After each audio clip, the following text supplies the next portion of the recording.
नजर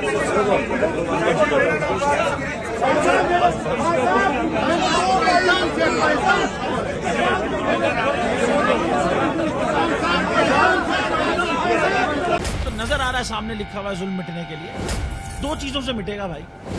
एक, अदल की कुर्सी पे जो लोग बैठते हैं ना, वो अदल के हिसाब से फैसले करने लगे। दूसरा, कौम निकल खड़ी हो जुल्म के खिलाफ, तो जुल्म खत्म हो जाएगा। या इन दोनों में से कोई एक चीज हो जाए या दोनों हो जाए। अगर 420 का मुकदमा था, उस वक्त अदलिया में जो लोग बैठे हुए केस देख रहे थे, वो पूछते ना यार चीट हुआ कौन है। जब उनको दिखता कोई चीट नहीं हुआ, केस खत्म कर देते। तो जालिम जुल्म कर ही नहीं पाता। 9 जजेस ने नोट बिफोर किया मेरे केस को यार, 1.5 साल चला। शख्सी जमानत का केस, सेम केस इस्लामाबाद में कर दिया। एक ही इल्जाम पे 2 केस हो नहीं सकते भाई। मतलब 60 दिन का वक्त होता है। 102 दिन के बाद मैं जीत गया, केस बरी हो गया।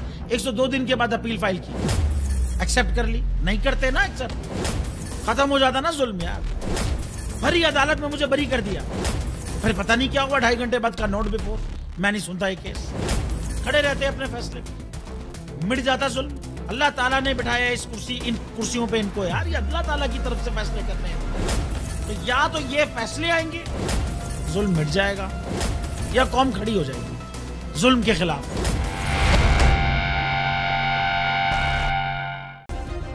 सब्सक्राइब करें और बेल दबाएं ताकि कोई खबर रह न जाए।